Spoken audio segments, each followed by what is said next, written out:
வணக்கம். நான் மெய் ஜோதிட ஆலோசகர் கே கார்த்திகேயன், கள்ளக்குறிச்சியிலிருந்து பேசுகிறேன். ப்ரொஃபஸர் டாக்டர் விமலன் சாரோட நேரடி ஸ்டூடெண்ட்டு. இன்றைக்கு நாம் பார்க்க போகும் தலைப்பு, ஏழரை சனி என்பது உண்மையா பொய்யா? ஏழரை என்றால் என்ன முதல்ல பார்ப்போம். இப்பொழுது கும்பராசி என்று வைத்துக்கொள்வோம். அங்கே சனி வந்திருக்கிறது. அது ஜென்ம சனி. கும்பராசிக்கு முன்ன மகர ராசின்னு ஒன்று இருக்குதே, அது விரயச்சனி. அது தொடங்குது கும்பராசி. அடுத்தது மீன ராசிக்கு 2 சனி, அது பாதச்சனி. ஆக இதுதான் ஏழரை. ஏழரை என்றால் என்ன? முன்னும் பின்னும், ஒரு ராசிக்கு முன்னும் பின்னும். முதல் ராசியில் சனியும் ஜென்ம ராசியில் சனியும் அடுத்த ராசியில் சனியும் வருவது ஏழரை என்று இவர்கள் சொல்லுகிறார்கள். அந்த ஏழரை உண்மைதானா? சரி, இப்போ அடுத்த கருத்து வரும். இப்போ கும்பராசிக்கு ஏழரை சொல்கிறாங்க, மகர ராசியிலிருந்து தொடங்குது, மீன ராசியில் முடியுது. சரி, மகர ராசியில் ஒரு 70 கோடி பேருங்க, கும்பராசியில் ஒரு 70 கோடி பேர், மீன ராசியில் ஒரு 70 கோடி பேர். ஆனால் நீ சொல்கிறது எத்தனை? ஏழரைக்கு. மீன ராசிக்கு விரயச்சனி தொடங்குது, மகர ராசிக்கு ஜென்மசனி நடக்குது, தனுசு ராசிக்கு பாதச்சனி முடியுது. அப்போ நீங்கள் என்ன சொல்கிறீங்க? இப்போ மகர ராசிக்கு 70 கோடி பேர், கும்பராசிக்கு ஒரு 70 கோடி பேர், மீனராசியில் ஒரு 70 கோடி பேர். சரி, அதை விட்டுரும். கும்பராசிக்கு 70 கோடி பேர். அப்போ அந்த 70 கோடி பேருக்கு அந்த ஏழரை சனி, இவர்கள் சொல்லக்கூடிய அந்த ஏழரை சனியால் பாதிப்பு வருமா? சரி, இது ஒரு பக்கம் இருக்கட்டும். அப்போ இப்போ நம்ம என்ன பண்ணிட்டோம்? Greenwich mean time, local mean time, அது மட்டும் இல்லை, ஒரு நாட்டோட பொதுமணி, சுதேச மணி, நட்சத்திர புறாமணி, அது மட்டும் இல்லை, அதாவது கோள்கள் அனைத்தும் சாயன நிலையில் தான் இருக்குது. நாங்கள் நிரயணமாக மாற்றி அதை சாஞ்சதன் நிமித்தி லேட்டிடியூட் லாங்கிடியூட் படி அந்த பாவக்கட்டம் போட்டு விம்சோத்திரி திசை கொடுத்து நாங்கள் இன்றைக்கி பாவக்கட்டம்னு வந்துடுச்சு. என்னங்க, ஜோதிடம் பாவக்கட்டம்னு வந்துடுச்சு. பாவக்கட்டம் வந்த நிலையில் ஒவ்வொருவருக்கும் தனி மனித ஜாதகம் ஒன்று வந்துடுச்சு. அப்போ அந்த தனி மனித ஜாதகம்னு வரப்போ என்ன ஆகுது? அவர்களுக்கு 1ஆம் பாவம் நடக்காதா, 2ஆம் பாவ திசை நடக்காதா, 3ஆம் பாவ திசை நடக்காதா, 4ஆம் பாவ திசை நடக்காதா, 5ஆம் பாவ திசை நடக்காதா, 6ஆம் பாவ திசை நடக்காதா, 7ஆம் பாவ திசை நடக்காதா, 8ஆம் பாவ திசை நடக்காதா, 9ஆம் பாவ திசை நடக்காதா, 10ஆம் பாவ திசை நடக்காதா, 11ஆம் பாவம் கூடிய திசை நடக்காதா, 12ஆம் பாவ திசை நடக்காதா? இத்தனையும் நடந்து கொண்டு தான் இருக்கிறது. ஆனால் நீங்கள் என்ன சொல்கிறீர்கள்? ஏழரை சனி ஒரு மனிதனை பாதிக்கும் என்று சொல்கிறார்.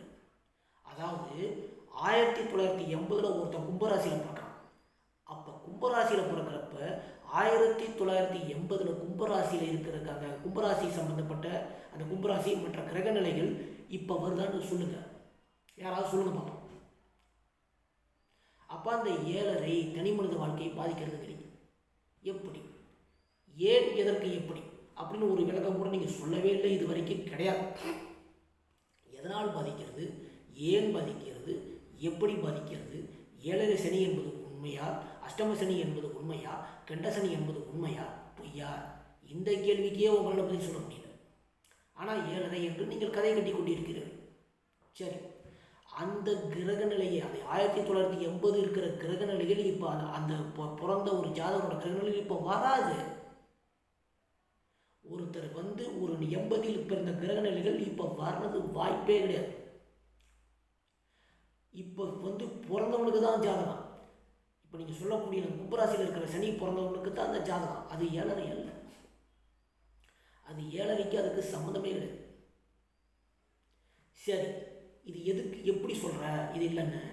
சரி, இப்போது மேசத்தில் சனி இருக்கான், ரிஷபத்தில் சனி இருக்கான், மிதுனத்தில் சனி இருக்கான், கடகத்தில் சனி இருக்கான், சிம்மத்தில் சனி இருக்கான், ஒரு ஜாதகத்தில் கன்னியில் சனி இருக்கான், துலாத்தில் சனி இருக்கான், விருச்சிகத்தில் சனி இருக்கான், மகரத்தில் சனி இருக்கான், கும்பத்தில் சனி இருக்கான், மீனத்தில் சனி இருக்கான். சனி 12 ராசிக்கு தானே இருக்கும் ஒவ்வொரு ஜாதகத்துலேயும். சரி, மேச ராசி சனி எந்த பாவமோ எந்த காரணமோ தடையாக போகுது, தாமதமாக போகுது, முட்டுக்கட்டை ஆக போகுது, அந்த பாவக்காரகத்தை தள்ளி போட போகிறான். அதே தான் ரிஷபத்தில் சனி, அதே தான் மிதுனம், மற்ற ராசிகள் அதே தான். தடை, தாமதம், தள்ளி போடுதல், முட்டுக்கட்டை, மெதுவாக செய்பவன், தாமதமாக செய்பவன், சோம்பேறித்தனம் வந்துடும். அப்போ இங்கேயே நாங்கள் தடை தாமதம்னு ரப்பர் ஸ்டாம்ப் குத்தி சனியனுக்கு நல்ல காரணத்துக்குமே நம்ம கொடுக்கல. ஒவ்வொரு ராசியில் சனி இருந்தாலும் அங்கே தடை உருவாகிறது, தாமதம் உருவாகிறது, முட்டுக்கட்டை உருவாகிறது, தள்ளி போடுதல் உருவாகிறது. இதுதான் நடக்குதுங்க. அப்போ ரப்பர் ஸ்டாம்ப் போட்டு நம்ம குத்திட்டான், சனியன்னாவே முட்டுக்கட்டைன்னு குத்திட்டான். அப்போ அங்கே முட்டுக்கட்டை ஆகும் பொழுது 7:30 முட்டுக்கட்டை ஆகும், 7:30 எதுவுமே நடக்காது என்று சொல்வது நியாயமா? எப்படி, எது நியாயம்? 7:30 முட்டுக்கட்டை போடுது சனியை, அந்த 7:30 இங்கே ஏங்க நாங்கள் என்ன கொடுத்துட்டோம்? சனியன்னாவே எந்த ராசியில் 12 ராசி கட்டத்தில் எங்கிருந்தாலும் தடையை கொடுத்து விட்டோம், தாமதத்தை கொடுத்து விட்டோம், முட்டுக்கட்டையை கொடுத்து விட்டோம், தள்ளிப்படுதல் விட்டோம், மெதுவாக நகர்வன், மெதுவாக செயல்படுவன், சோம்பேறித்தனத்தை இருக்குன்னு கொடுத்துட்டோம்.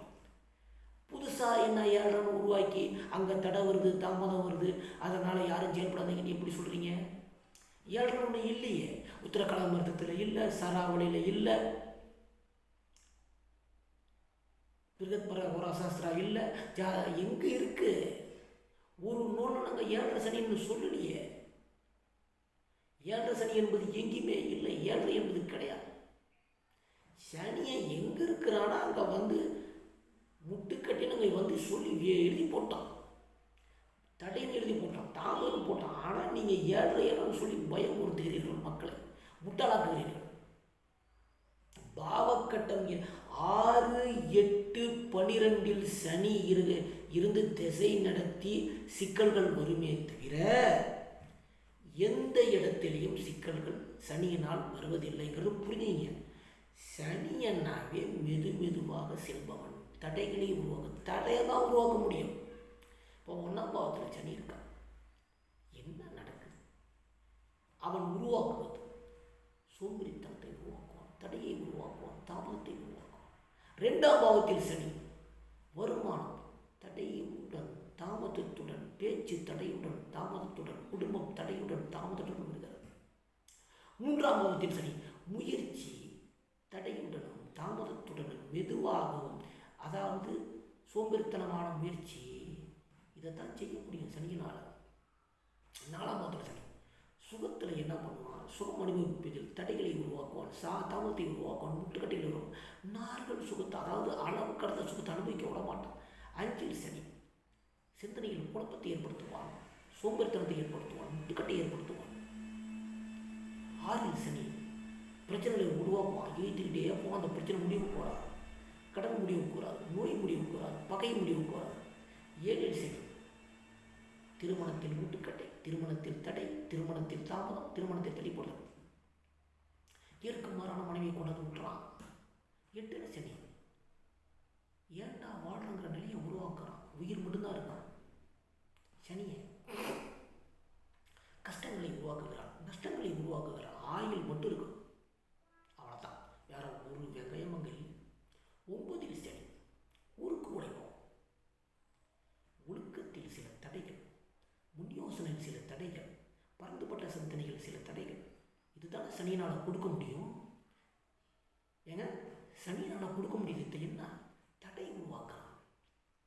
ஒழுக்கம் சார்ந்த விஷயங்களில் தடை, அதாவது நான் அதை ஒழுக்கத்தை மீறுவாங்க, வேற ஒன்றும் கிடையாது. 10இல் சனி கடுமையாக உழைப்பான்,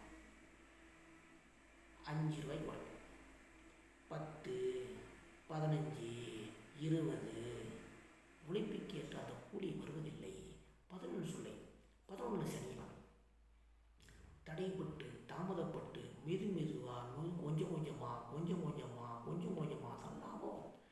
12 சனியை காணாப்பிடுவோம், வீணாப்பிடுவோம், கரைஞ்சி போயிடுவோம், ஓடி போயிடுவோம், இல்லாமல் போயிடுவோம், மறைஞ்சி விடுவோம், பரதேசியாட்டிடுவோம், பண்ணாடையாட்டிடுவோம். இதுதானே நடக்குது. சரிங்க, இன்னும் எப்படா சொல்ற? சூரியனோட சனி அதிகாரம் தடையாகிறது, கௌரவம் தடையாகிறது, புகழ் தடையாகிறது, மதிப்பு தடையாகிறது, மரியாதை தடையாகிறது. சந்திரன் அன்பு, பண்பு, பாசம், நேசம், எண்ணங்கள் அனைத்தும் தடையாகிறது. செவ்வாய் வேகம் தடையாகிறது, வீரியம் தடையாகிறது, ஆத்திரம் தடையாகிறது, அவசரம் தடையாகிறது. புதன் வித்தை தடையுடன் நடக்கிறது, தாமதத்துடன் நடக்கிறது, அறிவு தாமதத்துடன் வேலை செய்கிறது, திறமை தாமதமாக வேலை செய்கிறது. குரு ஒழுக்கம் தாமதமாக வேலை செய்கிறது. அது மட்டுமல்ல, ரூல்ஸ் அண்ட் ரெகுலேஷன் தாமதமாக வேலை செய்கிறது, நேர்மை தாமதமாக வேலை செய்கிறது. சனி அந்த காரகத்துவத்தை தாமதப்படுத்துகிறான். என்னங்க அஜா, தாமதப்படுத்துகிறான், கவனிக்கணும். சுக்கிரன் இன்பங்களை தாமதப்படுத்தான், தடைப்படுத்தான். சனியனை வீட்டிலே இருக்கலாம். அந்த காரகை சனி எந்த பாவமோ அந்த பாவத்தை தடை பண்ண போகிறான். ராகு என்ன ஒரு முள்ள மாதிரி சனியை ஒரு முடிச்சு வைக்கிறாங்க. முடிச்சு வைக்கும் முள்ள மாதிரியும் சேரும்போது நல்ல பலன்கள் நடப்பதில்லை, நல்ல செயல்கள் அங்கே நடக்காது. கேது எல்லாத்தையும் மறுத்து பேசுவான். இது மறுத்து பேசுவான். இருக்குதுன்னா நாங்கள் இல்லைமோ, இல்லைன்னா இருக்குதுமோ, அந்த வேலை நாங்கள் செய்வோம். இது குணங்களை கொடுத்துருக்குறோம், மறந்துடாதீங்க மக்களே. குணங்கள், கோள்களுக்கு கொடுத்தது குணங்கள். ஆனால் நீங்கள் சொல்வது போல் 7.5 அல்ல. அந்த காரகம் சனி எவனோடு சேர்கிறானா அந்த காரகத்தை தடை செய்வான். அந்த காரகம் அந்த சுக்கிரனின் காரகத்தை தடை செய்ய போகிறான் அப்படின்னு அர்த்தம். எந்த கோளுடன் நினைகிறார்களோ அந்த கோள் கொடுக்கக்கூடிய செயல்பாடுகளை தடை செய்யப்படும். இதுதான் யதார்த்த உண்மை. ஆனால் நம்ம என்ன சொல்ல வரோம்? 7.5 என்பது கதையை கட்டி அங்கே தடை ஏற்படுத்துகிறது, தாமதத்தை ஏற்படுத்துகிறது, தள்ளி போடுறது குணம் ஏற்படுத்துகிறது. முடிவு கிடையாது. 7.5 எந்த முடிவும் கிடைக்காதுன்னு சொல்கிறது முட்டாள்தான். இன்றைக்கு உலக மக்கள் தொகை 700 கோடி பேர் வாழ்ந்து கொண்டிருக்கிறார்கள். இந்த 700 கோடி பேரும் ஜாதகம் பார்க்கிறார்களா என்றால் இல்லை. தமிழ்நாட்டில் மட்டும்தான் ஜாதகம் பார்க்கிறார்கள். வேற எங்கேயும் ஜாதகம் பார்க்குற மாதிரி ஐடியா இல்லை, யாரும் பார்ப்பதில்லை. தென்னிந்தியாவில் பார்க்குறாங்க, அவ்வளோ வச்சுக்கணும். ஆனால் உலகத்தில் எங்கேயுமே ஜாதகம் பார்க்கறது இல்லையே, அது கிடையாது. பாவக்கட்டம் என்று இன்று அபரிமிதமாக ஜோதிடம் வளர்த்து விட்டது. ஜோதிடம் வளர்ந்த இந்த சமயத்தில் நம்ம 7.5 அந்த 7.5 எல்லாம் நடக்கிறது என்று சொல்வது ஏற்புடையதல்ல. இதுதான் உண்மை. 7.5 என்பது எதுவும் கிடையாது. கோள்களின் குணங்களே, பாவங்களின் குணங்களே, ராசிகளின் குணங்களே, லக்கணத்தின் குணங்களே, குணங்கள் அடிப்படையில் தான் ஒரு மனிதன் தீர்மானிக்கப்படுகிறான், ஒரு பாவம் தீர்மானிக்கப்படுகிறது.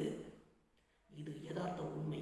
ஒரு மனிதன் குணத்தின் அடிப்படையில் தான் இயங்குகிறான் என்பது உண்மையை புரிந்து கொள்ளுங்கள். 7.5 அல்ல, அதை கவனிக்கணும். 7.5 என்பது கிரேக்கர் காலத்திலே மன்னர்களுக்காக, ஜாதகம் இல்லாதப்ப, ஜாதகம் அபரிதமாக வளர்ச்சி அடையப்படும் மன்னர்களுக்காக அது சொல்லப்பட்டது. அங்கிருந்து தான் வருது. சந்திரனையை மையமாக வச்சு சொல்லப்பட்டது. இதுதான் உண்மை. ஆனால் இன்னைக்கு இதே ஜோதிடம் அபரிதமான வளர்ந்த இந்த காலத்தில் 7.5 ஒன்று இருக்கிறது. அந்த 7.5 அனைத்தும் தடைபடுகிறது, அனைத்தும் பாதிக்கிறது என்பது சொல்வது எது உண்மை? அப்போ நீங்கள் என்ன சொல்ல வரீங்க? மகர ராசி, கும்பராசி, மீனராசியில் இருக்கிறவர்கள் எல்லாரும் தடையுடன், தாமதத்துடன், தள்ளி போடும் குணத்துடன் தான், அதாவது எந்த முடிவும் அவர்களுக்கு கிடைக்காது என்று சொல்ல வருகிறீர்களா? அப்போ நீங்கள் சொல்கிறது எதுனா 700 கோடி பேருக்கு சொல்கிறீங்க. அப்போ இந்த 700 கோடி பேரும் பாதிக்கிறார்களா? கிடையாது, கிடையாது, கிடையாது. அந்த 7.5 என்பது ஒன்று இல்லை, அது பொய். அந்த 7.5 பயப்படாதீர்கள், நம்பாதீர்கள். முட்டாள்தனமான ஜோதிடம். அதாவது வெட்கமே இல்லாமல், மானமே இல்லாமல், சூடு இல்லாமல், சுரணை இல்லாமல் பொய் சொல்லிக் கொண்டிருக்கிறார்கள் மக்களே. பயப்படாதீர்கள், பயப்படாதீர்கள், பயப்படாதீர்கள். 7.5 என்பது ஒன்றும் இல்லை. அதை ஞாபகம் வச்சுக்கணும். 7.5 என்பது என்னங்க? 7.5 என்பது ஒன்றும் இல்லை. பாவக்கட்டம், கோள்கள், குணங்கள், ராசிகளின் குணங்கள், கோள்கள் இணைவு அடிப்படையில் வரக்கூடிய குணங்கள், தசாபுத்திகள், இதுதான் தீர்மானிக்கிறது. 7.5 அஷ்டம சனி, கண்ட சனி, அர்த்தாஷ்டம சனி தீர்மானிப்பதில்லை. ஜாதகனை தீர்மானிப்பது குணங்கள், கோள்களுக்கு கொடுக்கக்கூடிய குணங்கள் தான் தீர்மானிக்குது. இதை மறந்து விடாதீர்கள் மக்களே. சப்ஸ்கிரைப் பண்ணுங்க, ஷேர் பண்ணுங்க, பெல் ஐக்கானை கிளிக் பண்ணுங்க, அனைவருக்கும் ஷேர் பண்ணி நல்லபடியாக இதை கொண்டு போய் சேருங்க. 7.5 என்பது பொய், அஷ்டம சனி என்பது பொய், கண்ட சனி என்பது பொய், அர்த்தாஷ்டம சனி என்பது பொய். நன்றி, வணக்கம். இன்னும் அடுத்த வீடியோவில் நான் சந்திக்கிறேன்.